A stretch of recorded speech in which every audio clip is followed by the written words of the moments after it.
Assalamualaikum warahmatullahi wabarakatuh. Selamat malam semuanya. Perkenalkan, kami dari kelompok 2 dari kelas Komunikasi Presentasi dan Bisnis kelas D yang diajar oleh Ibu Katalia. Jadi, sekarang ini kami akan mempresentasikan materi kami yang berjudul Team Communication. Sebelum kita masuk ke materi, kami akan memperkenalkan diri terlebih dahulu. Perkenalkan, nama saya Rasya Aditya Ahmad. Kenalkan, nama saya Muhammad Reza Putra Ardiansyah. Nama saya Muhammad Reza Prakoso. Perkenalkan, nama saya Riando Kindeson. Jadi itu adalah member dari kelompok 2. Selanjutnya langsung kita masuk ke materinya. Jadi di sini saya akan menjelaskan materi apa aja yang ada di dalam materi Team Communication. Yang pertama ada komunikasi yang efektif dalam sebuah tim. Yang kedua ada berkolaborasi dalam upaya komunikasi. Yang ketiga ada membuat rapat menjadi lebih produktif. Dan yang terakhir ada skill communication. Untuk penjelasan subbab pertama akan dijelaskan oleh teman saya Reza. Nah, kita masuk di bab 1. Seperti yang tadi udah dijelasin oleh Rasya, babnya kita masuk ke bab 1 yang dimana adalah komunikasi yang efektif dalam sebuah tim. Gimana sih caranya? Nah, di sini terdiri dari subbab, 4 subbab. Nah, dimulai dari pengertian tim dan komunikasinya dulu. Pertama-tama kita jelasin dulu apa sih yang dimaksud dengan tim tuh. Tim itu adalah kumpulan orang yang harus bekerja sama, saling bertergantungan, dan mencapai tujuan untuk hasil bersama. Nah, jadi jika dikombinasikan antara tim dan komunikasi, maka tim dan komunikasi adalah sekumpulan orang yang bekerja sama di sebuah organisasi untuk mencapai tujuannya. Nah, secara umumnya seperti itu. Nah, terus gimana sih cara kerja komunikasi tim tuh?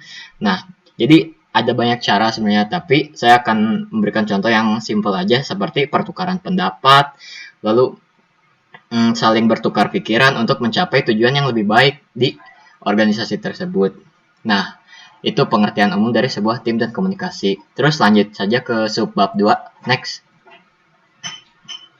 Nah, jadi tim tuh nggak selamanya untung gitu, ada kerugiannya. Nah, di sini aku bakal ngejelasin keuntungan dan kerugian dari tim. Keuntungan yang pertama tuh tentu meningkatkan informasi dan pengetahuan. Jadi, kita secara tidak sadar bisa mengetahui informasi dan pengetahuan dari satu tim kita, jadi kita nambah wawasannya gitu. Terus yang kedua, meningkatkan keragaman cara pandang. Nah, gimana sih kita cara memandang satu tim kita, satu anggota kita yang lainnya. Terus yang ketiga, memperbanyak solusi. Misal, dengan pendapat saya, terus ada pendapat teman saya berbeda. Nah, kita cari solusinya untuk mencapai tujuan yang lebih baik. Terus keuntungan yang keempat, tingkat performanya lebih tinggi. Lalu, nggak selamanya untung. Seperti yang saya sebut tadi, ada kerugiannya. Nah, yang pertama tuh pemikiran kelompok. Nah, jadi meskipun cara berpikir kita ini tuh sudah baiknya semesti ini, tetapi ada anggota kita yang tidak setuju karena ada yang lebih baik.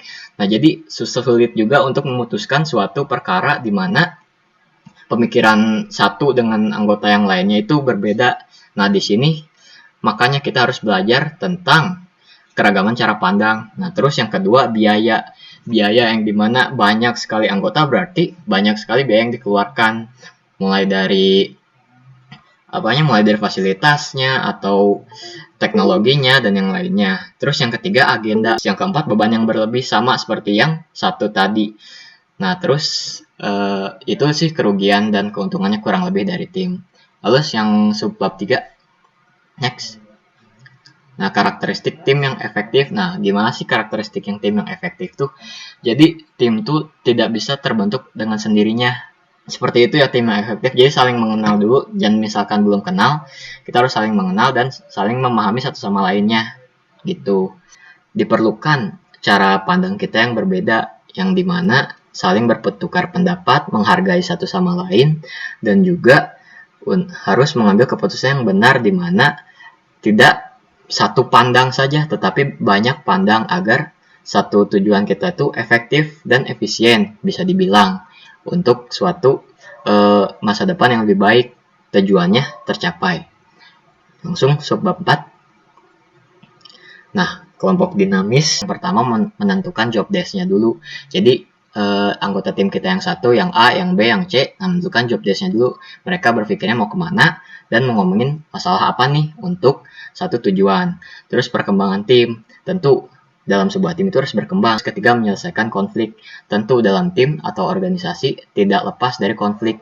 Nah, maka dari itu kita harus belajar untuk menyelesaikan konflik tersebut. Yang keempat, mengatasi resistensi. Sama seperti menyelesaikan konflik, jadi kita harus mengambil pilihan yang terbaik untuk tujuan organisasi kita tercapai.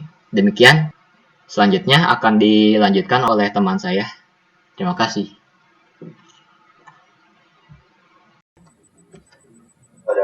Pada pembahasan selanjutnya, di materi kedua ini yaitu berkolaborasi dalam upaya komunikasi. Nah, ketika sebuah tim akan berkolaborasi, diperlukan upaya dan perencanaan khusus agar kolaborasi tersebut dapat berjalan dengan sukses.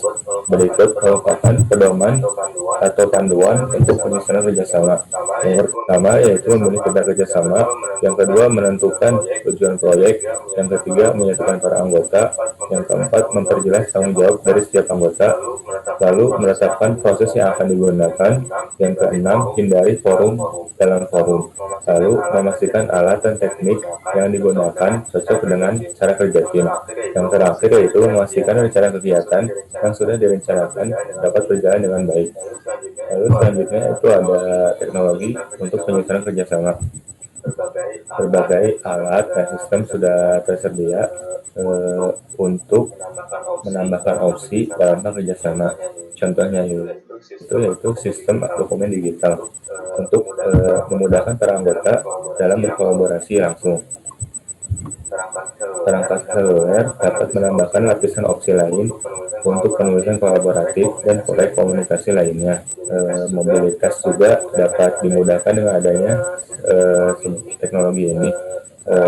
Para anggota dapat berpartisipasi dalam pendapat online, acara formal, informal lainnya, dari manapun mereka berada.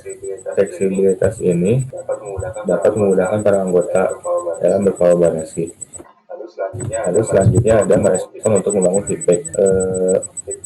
Feedback ini terdapat beberapa jenis, yaitu salah satunya umpan balik atau salah satunya yaitu feedback konstruktif.